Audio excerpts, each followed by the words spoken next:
So hello guys, WhatsApp Facebook, I am from Medinipur. তো কেমন আছো তোমরা?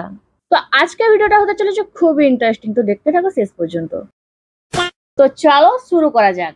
তো প্রথমেই আমার মাথায় জাস্ট একটা প্রশ্ন, যে ভাই পশ্চিমবঙ্গের মানুষ এতটা বেকার না? মানে কার ঘরে আগুন জ্বলছে, কার ঘরে বরফ পড়ছে, সবার সেই দিকেই নজর। আর এবার আমরা জানবো যে কার ঘরে আগুন লেগেছে। তিনটে মেয়ে একটা ক্যামেরাতে বসবে, আপনি এটাই চাইছেন? এই তিনটে মেয়ে এবার ভিডিও দেব। বিষয়টা একটু ব্যাখ্যা করবেন? আমরা সবাই জানি রিসেন্টলি কিরণ মজুমদারের ব্রেকআপ হয়েছে। সে ভাই মানুষ, তো হতেই পারে ব্রেকআপ।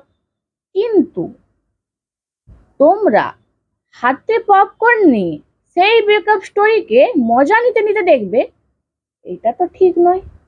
মানে মানুষের রুচি কিরকম, ইন্টারেস্ট কিরকম।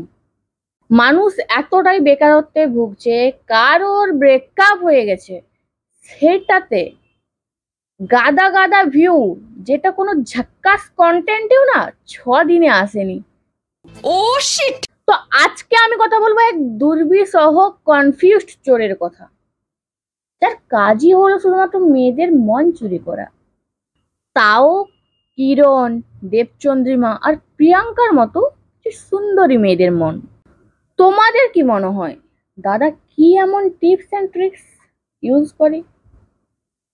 তোমাদেরও কি জানতে ইচ্ছা করে সেই টিপস অ্যান্ড ট্রিক্স? হ্যাঁ। কিন্তু জেনে কোনো লাভ নেই। আমার মাফ করে দেন হুজুর, আমার ভুল হয়ে গেছে। এই কনফিউজ চোর শুধু মেয়েদের মন নয়, ধনও চুরি করে। মানে ধন মানে টাকা পয়সার কথা বলছি। যে টাকাটা দেওয়ার ভয় আপনি পালিয়ে গেছেন আর আমার সাথে কোনো রকম যোগাযোগ করেননি। 2.5 লাখ টাকা ড্রোন মাইক ওর বাড়িতে পাঠাবেন না, আপনাকে আমি বিশ্বাস করি না। না, কাজটা ঠিক হয়নি। বের করে দিয়েছো না আমাকে জীবন থেকে, তাও কেন আমার নাম দিয়ে ভিডিও দিচ্ছ? আমার এখনো নামটা রয়ে গেছে এক জায়গায়, যেখানে লুজ দ্যাট কিরণ করে লিখেছো। আরে দিদি, তুমি এখনো বুঝতে পারছো না? মানুষের অনেক ধরনের কেরিয়ার অপশন থাকে। Doctor, engineer, dancer, singer, artist. কিন্তু এর কেরিয়ার অপশন মাত্র একটাই, লোকের ফেম ভাঙিয়ে খাওয়া। মানে আমি পাঠাবো না, আমি আমার টাচের কোনো জিনিস পাঠাবো না। লোকের জিনিস টেনে টুনে বলছে আবার আমি দেবো না ফেরত? লজ্জা লাগে না? দেখো, তোমরা বলতেই পারো যে আমি ফেমিনিজম করছি, যে আমি মেয়েটার কোনো দোষ দেখালাম না আর ছেলেটা শুধু দোষ দেখলাম। কিন্তু তিনটা মেয়ের একটা ছেলের সাথে কি করে সেম এক্সপিরিয়েন্স হয় না? তোমরাই ভাবো কি করে হয়। বাট হ্যাঁ, এই কনফিউজড চোর আবার মেয়েদেরকে দিয়ে বিল পে করাতো, মেয়েদের টাকাতে ঘুরতে যেত। হাউ না আমার দিওয়ার, হাউ? আপনি যে আপনার গার্লফ্রেন্ডসদেরকে নিয়ে ক্যাফেগুলোতে যান, মাঝে মাঝে একটু নিজেও বিলটা পে করুন তো। ওরা কত বিল পে করবে আর আপনার জন্য কত? 4 নম্বর যে গাধাটা বা গরুটাকে ভাবছো আবার বলি দেবে, সবাই জানে 4 নম্বরটাকে। আর সে তার নেক্সট গার্লফ্রেন্ডকে বোঝাতো সে তার এক্সের সাথে ঘুরতে গিয়ে তার এক্সই তার টাকা মেরে নিয়েছে।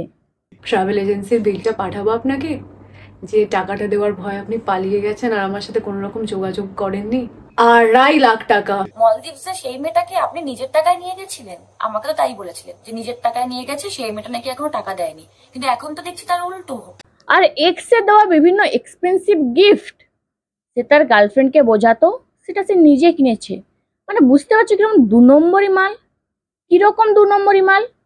হ্যাঁ হ্যাঁ, যাই হোক, অনেক হাঙ্গামা হয়ে গেছে, আর নয়। আর যে কত হবে সেটাও আমার জানা নেই। কিন্তু আজকের ভিডিওটা এই পর্যন্তই, কারণ আমি আর পাচ্ছি না, আমার চোখ দুটো পচে যাবে এবার। যদি চ্যানেলে নতুন হয়ে থাকো তাহলে অবশ্যই সাবস্ক্রাইব করবে, আর ভিডিওটা একটুও যদি ভালো লাগে তাহলে অবশ্যই লাইক করবে। তো দেখা হচ্ছে নেক্সট ভিডিওতে।